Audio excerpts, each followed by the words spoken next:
The complete works of Swami Vivekananda, Volume 6, Section 1.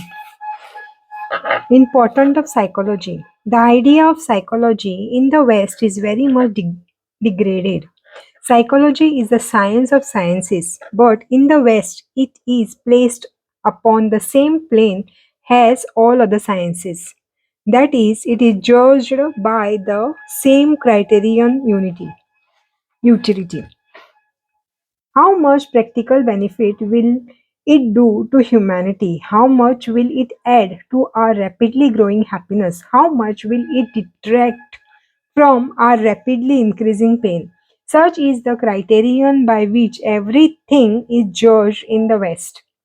People seems to forget that about 90% of all our knowledge cannot in a very nature of things be applied in a practical way to add to our material happiness or to lessen to to listen our misery or lessen our misery. Only the smallest fraction of our scientific knowledge can have any such practical application to our daily lives. This is so because only an infinitely small percentage of our conscious mind is on the sensuous plane. We have just a little bit of sensuous consciousness and imagine that to be our entire mind and life.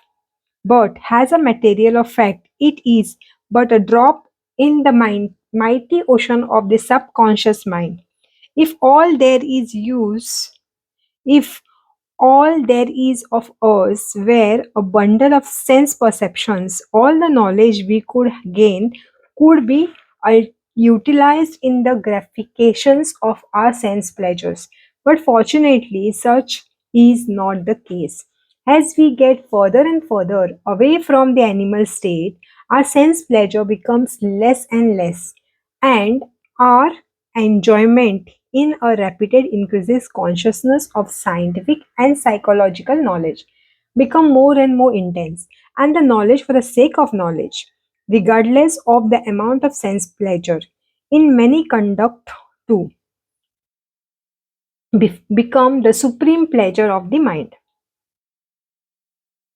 But even taking the Western idea of utility as the criterions by which or to judge psychology by such a standard even is a science of sciences. Why? We are all slaves to our senses, slaves to our own minds, conscious and subconscious. The reason why a criminal is not because he desires to be one, but because he has not his mind under control and is therefore a slave to his own conscious and subconscious mind and to the mind of everybody else. He must follow the dominant trend of his mind. He cannot help it.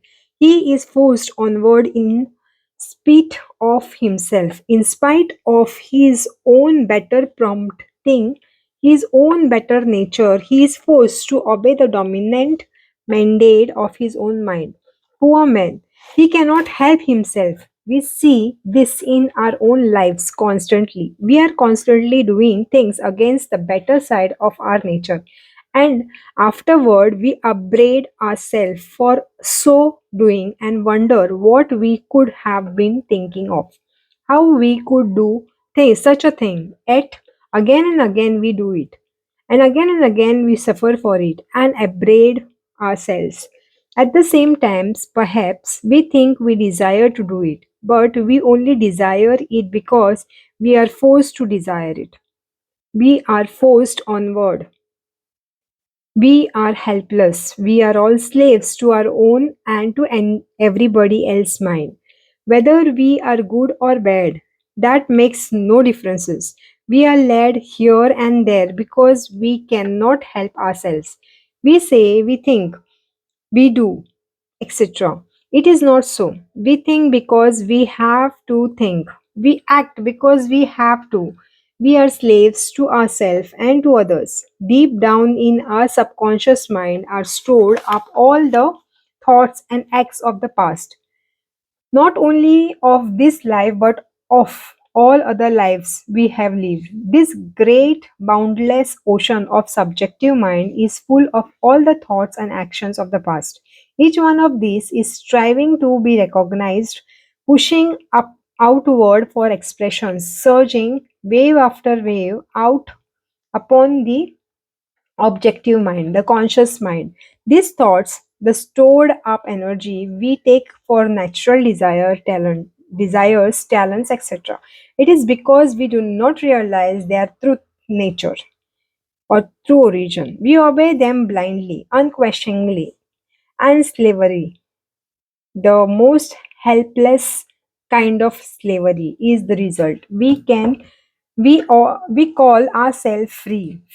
We who cannot for a moment govern our own mind, cannot hold our mind on a subject, focus it on the point to exclusion of everything else for the moment, yet we call ourselves free. Think of it, we cannot do as we know we ought to do, even for a very short space of time. Some sense desires will crop up, and immediately we obey it. Our conscience smits us for such weakness, but such weakness, but again and again we do it. We are always doing it. We cannot live up to the high standard of life and try as we will. The ghost of past thoughts, past lives holds us down. All the all the miseries of the world is caused by this slavery to the senses. Our inability to rise above the sense life, the striving for physical pleasures, is the cause of all horrors and misery in the world. It is the science of philosophy that teaches us to hold in check the wild gy- gyration of the mind. Place is under the control of the will, and thus free ourselves from the Trinius mandates. Trinius mandates. Psychology is therefore the science of sciences, without which all sciences and all other knowledge are worthless. The mind, uncontrolled and unguided, will drag us down forever, rend us, kill us, and the mind, controlled and guided, will save us, free us. So it must be controlled, and psychology teaches us how to do it. To study and analyze any material science, sufficient data are obtained. These facts are studied and analyzed, and a knowledge of science is the result. But in the study and analysis of the mind, there are no data, no facts acquired from without, such as are equally at the command of all. The mind is analyzed by itself. The greatest science, therefore, is the science of mind, the science of psychology. In the West, the power of mind, especially unusual powers, are looked upon as a broadening on witchcraft and mysticism. The study of higher psychology has been retarded by its being identified with mere alleged, alleged psychic phenomena, as is done by some mystery mongering orders of Hindu fakirs. Psychiatrists obtain pretty much the same result the world over. They do not differ in their general facts nor in the result which naturally follows from such facts. This is because the data of physical science are obtainable by all and are universally recognized, and the results are logical conclusions based upon this universal recognition of facts. In the realms of the mind, it is different. Here, there are no data, no facts, observations by the senses, and no universal recognized material, therefore, from which to build a system of psychology after there being equally experimented upon by all you study the mind. Deep within is the soul, the essential man, the Atman. Turn the mind inward and become united to that. And from that standpoint of stability, the gyrations of the mind can be watched and facts observed, which are to be found in all persons. Such facts, such data are to be found by those who go deep enough, and only by such among that large class of self-styled mystics the world over. There is a great difference of opinion as to the mind, its nature, its power, etc. This is because such people do not go deep enough. They have noticed some little activity of their own and other minds, and without knowing anything about the real character of such superficial manifestation, have published them as facts, universal in their applications, and every religion and mystical cranks as facts, data, etc., which he claims are reliable criteria for investigation, but which are in fact nothing more or less than his own imagination or imagining. If you intend to study the mind, you must have systematic training. You must practice to bring the mind under your control, to attend to that consciousness for which you will be able to study the mind and remain unmoved by any of its wild gyrations. Otherwise, the facts observed will not be reliable. They will not apply to all people and therefore will not be truly facts or data at all. Among that class who have gone deeply into the study of mind, the facts observed have been same, no matter in what part of the world such person may be or what religious belief they may have. The result obtained by all who go deep enough into the mind are the same. The mind operates by perception and impulsion. For instance, the rays of the light enter by eyes, are carried by the nerves of the brain, and still I do not see the light. The brain then conveys the impulses to the mind, but yet I do not see the light. The mind then reacts, and the light flashes across the mind. The mind reacts in impulsions, and as a result, the eye perceives the object. To control the mind, you must go deep down into the subconscious mind, classify and arrange in in order all the different expressions, thoughts, thoughts, etc. Store up there and control them. This is the first step. By the control of subconscious mind, you get control over the conscious mind. By the control of subconscious mind, you get control over the conscious mind. Next, man and nature, or nature and man. The modern idea of nature includes only that part of the universe that is manifested on the physical plane. That which is generally understood to be mind is not considered to be nature. Philosophers endeavoring to prove the freedom of the will have excluded the mind from nature. For as nature is bound and governed by law, strictly unbending law, unbending law, mind, if considered to be in nature, would be bound by law also. Such a claim would destroy the doctrine of the free will. For how can that be free would be bound by law? Philosophers of India have taken the revised stand. They hold all physical life, manifest and unmanifest, are to be bound by law. The mind, as well as external nature, they claim, is bound by law, and by one and the same law. If mind is not bound by law, if the thoughts we think are not the necessary result of preceding thoughts, if one mental state is not followed by another which it produces, then mind is irrational. And who can claim free will and at the same time deny the operation of reason? And on the other hand, you who can admit that mind is governed by the law of causation and claim that the will is free? Law itself is the operation of cause and effect. Certain things happen according to certain other things which have gone before. Every precedent has its consequent.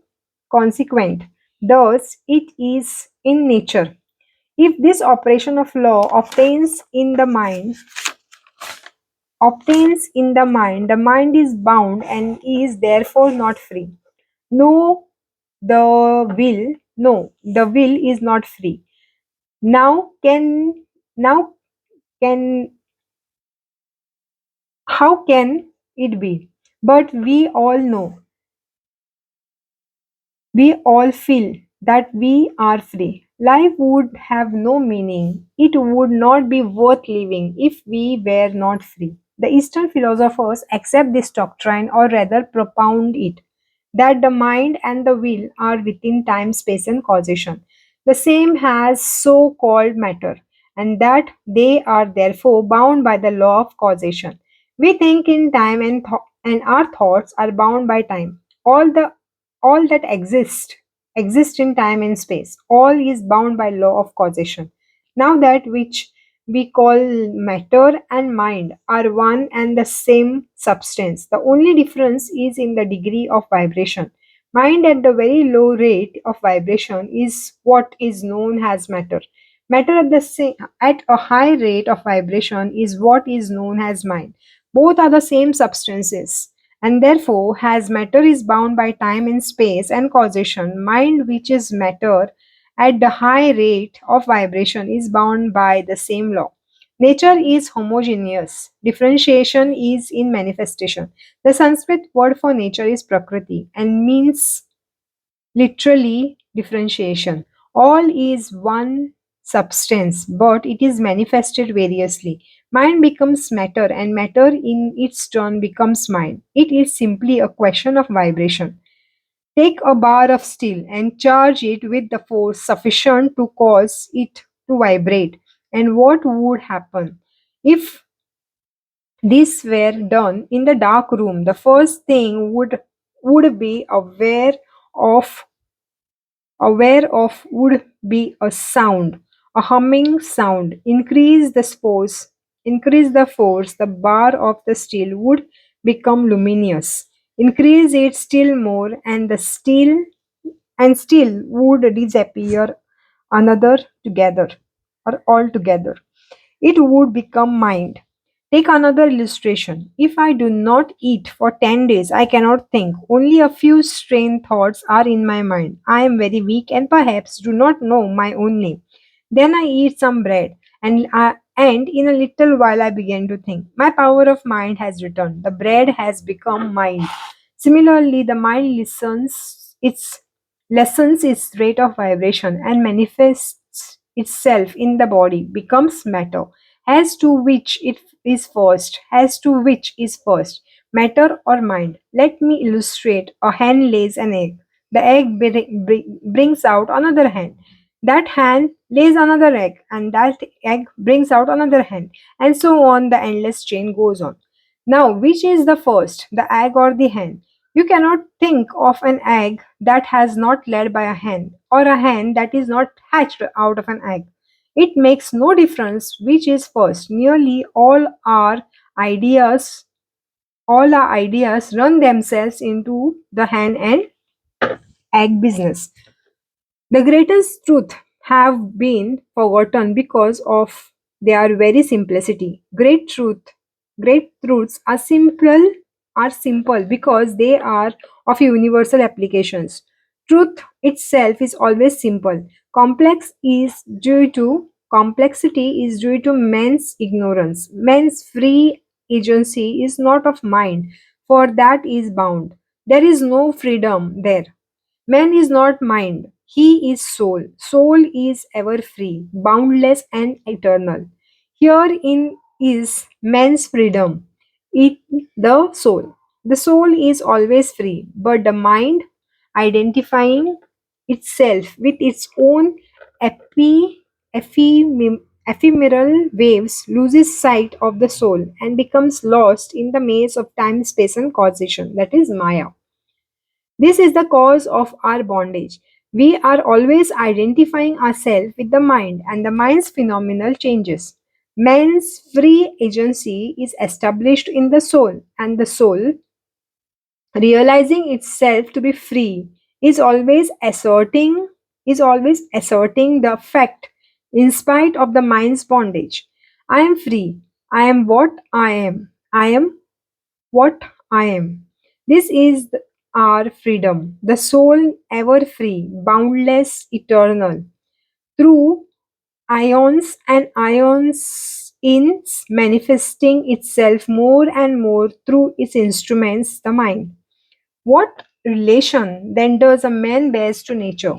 From the lowest form of life to man, the soul is manifesting itself through nature.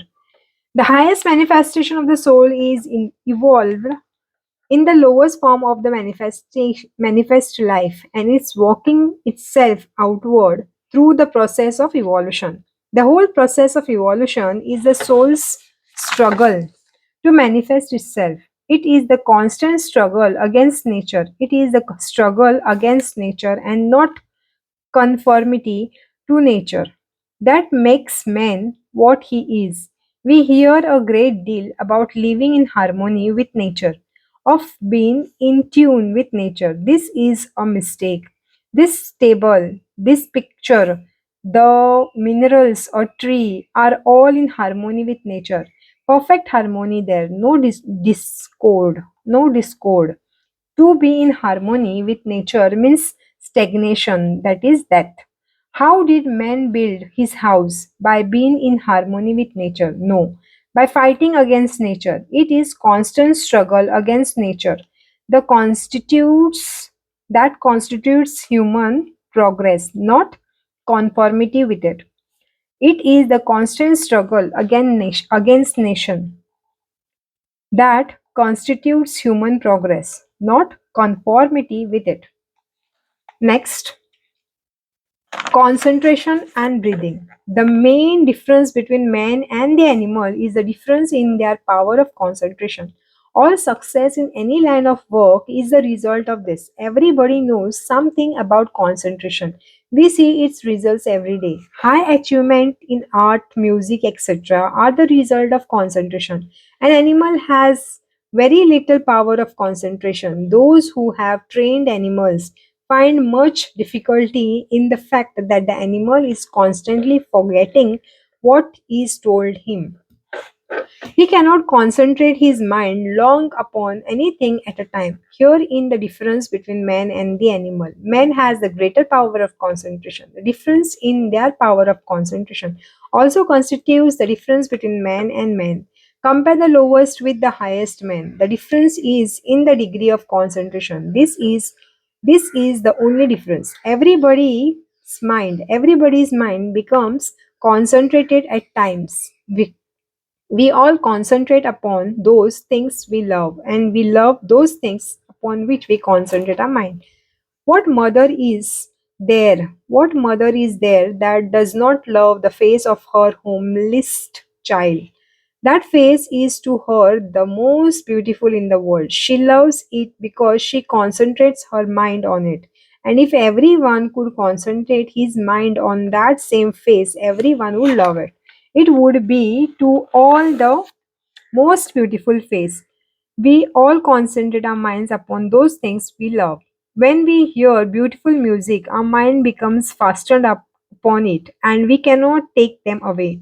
Those who concentrate their mind upon what we call classical music do not like common music, and vice versa. The music is much the notes follow music is much the notes follow each other in a rapid section holds the mind readily. A child loves like living music. The child loves living music because the rapidity of the notes gives the mind no chance to wander.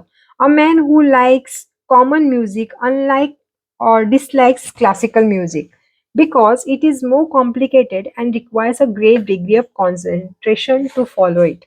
The great trouble with such concentration is that we do not control the mind. It controls us. Something outside of ourselves has it where draws the mind into it and holds it as long as it chooses. We hear melodious tones and see the beautiful paintings, and the mind is held fast. We cannot take it away. If I speak to do, if I speak to you well upon a subject you like, your mind becomes concentrated upon what I am saying, and I draw your mind away from yourself and hold it upon the subject in spite of yourself. Thus, our attention is held. Our mind is concentrated upon the various things in spite of ourselves. We cannot help it. Now, the question is, can this concentration be developed and can we become master of it? The yogis say yes. The yogis say that we can get perfect control of mind. On the ethical side, there is danger in the development of the power of concentration. The danger of concentrating the mind upon the objects and then being unable to detach it at will. This state causes great suffering. Almost all our suffering is caused by our not having the power of detachment. So, along with the development of concentration, we must develop the power of detachment. We must learn not only to attach the mind to one thing exclusively, but also to detach it at the moment's notice and place it upon something else. These two should be developed together to make it safe. This is the systematic development of mind. To me, the very essence of education is concentration of mind, not the collection of facts. If I had to do my education over again and had any voice in the matter, I would not study fact at all. I would develop the power of concentration and detachment, and then with a perfect instrument, I could collect fact at will. Side by side in the child should be developed the power of concentration and detachment. My development has been one-sided all along. I develop concentration without the power of detachment. My mind, it will.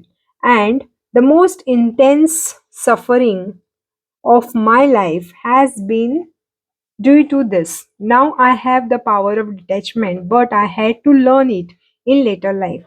We should put our mind on things. They should not draw our minds. They should not draw our minds up to them. We are usually forced to concentrate. Our minds are forced to become fixed upon different things by an attraction in them which we cannot resist. To control the mind, to place it just where we want it, requires special training. It cannot be done in any other way.